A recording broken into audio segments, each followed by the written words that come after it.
August 1st, 2024. It must be heating up because I'm feeling sweaty.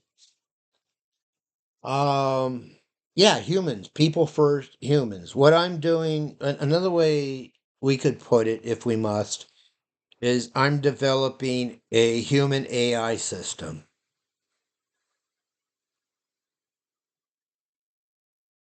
Yeah.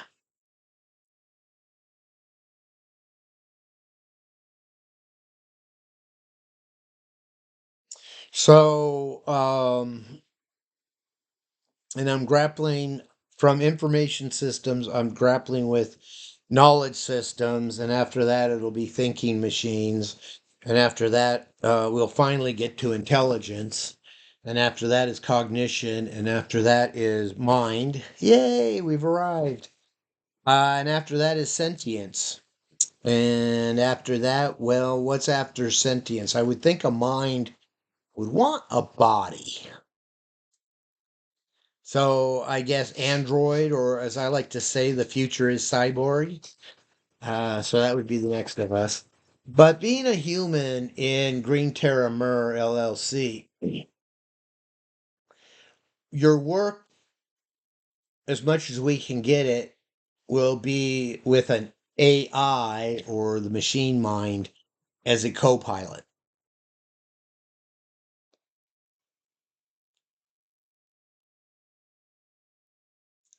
Uh,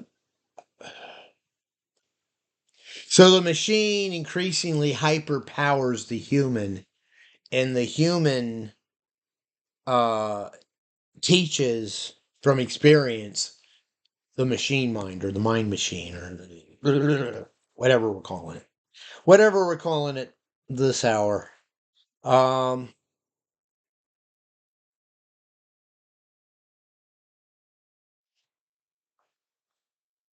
yeah, aside from comic books, collections, and games, our products will be driven by our people.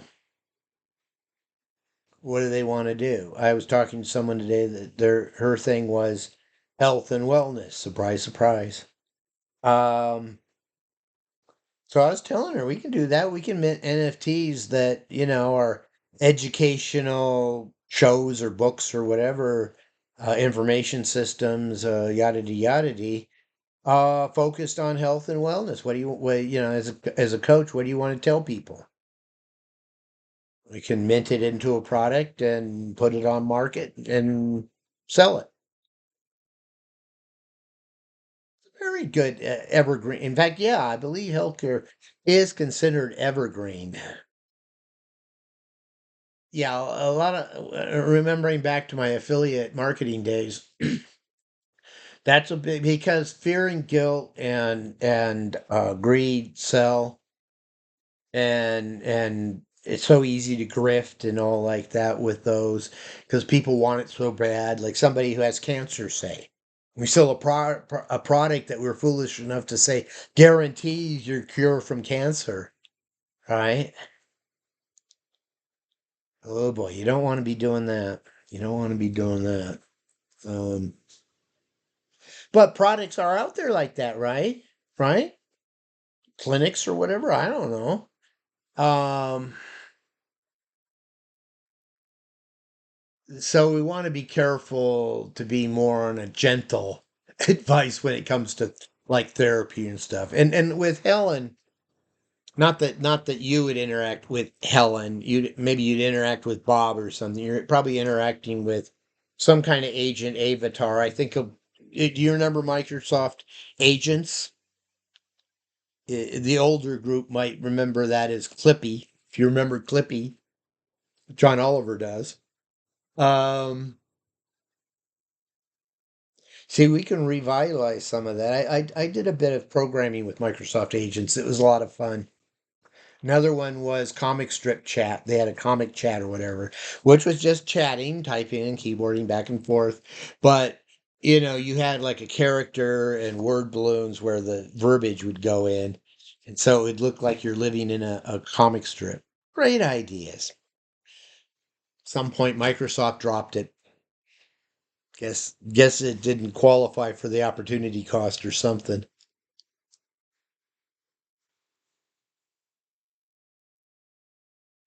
enough about that. I don't want to talk about Microsoft anyhow.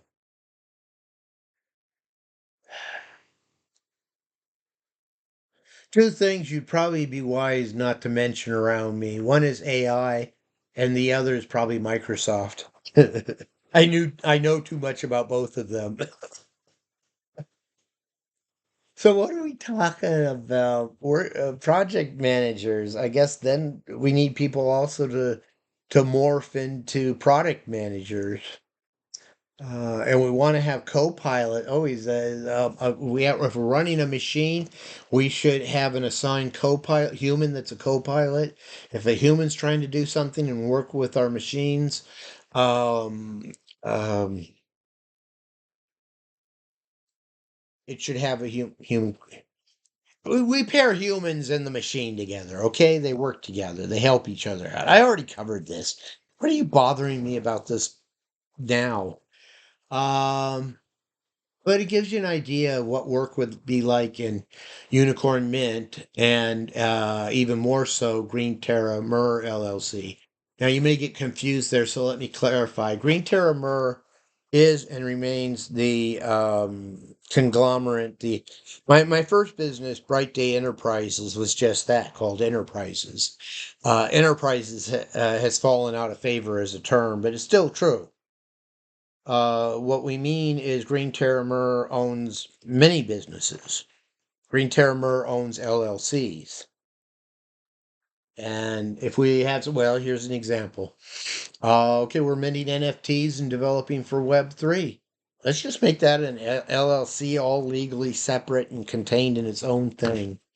But Unicorn Mint will soon be spinning off Brass Ring Games, that develops games and then uses Unicorn Mint or whatever to distribute them.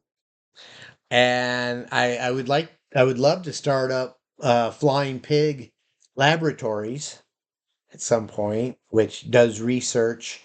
And with the knowledge of research, we can make reports and we can publish them as NFTs and sell them for anywhere from $7 to $12,000, depending on the power of the knowledge and how badly somebody wants it, right? Um, yeah, like the consulting agency and Web3, we can talk.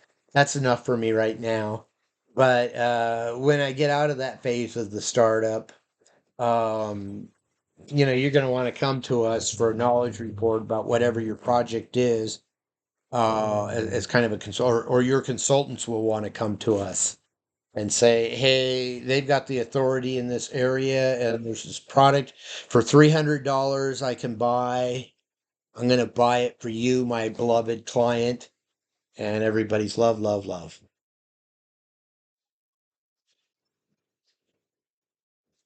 There are so many ways to make $1 billion. And I've seen enough of them that I'm just about working them all. Just about. Except for the 20th century crap that has no business being around anymore. I will not do an IPO. We are the workers and the owners, and we hold on to our assets.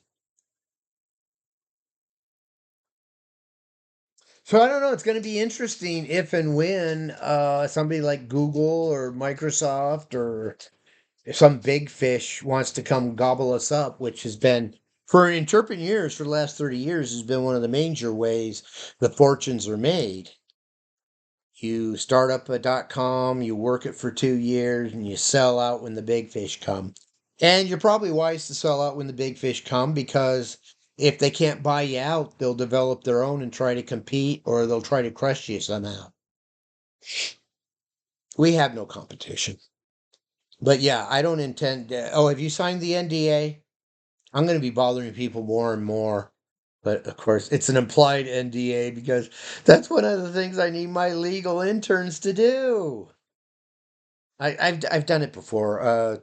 Around 2017 or so, I was working some projects, and I tasked my worker with coming up with a boilerplate NDA and had him sign it and started using that and stuff. But I need somebody to just to kick off the legal team, and that would be a good thing for a paralegal to do, as well as the bylaws. Um, so I need project managers, but if someone likes being a paralegal or has a legal interest, um, I'd like to talk to them about setting up a project where, yeah, their project is to complete our bylaws as a deliverable.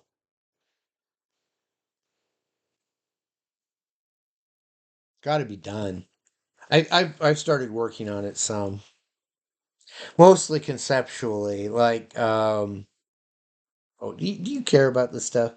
Do you care about how you're going to be paid $1 million in 2 years? Shall we debate it? And if you just can't see it, go away because this isn't for you. You're stuck in the wage slave era. Maybe your children will do better.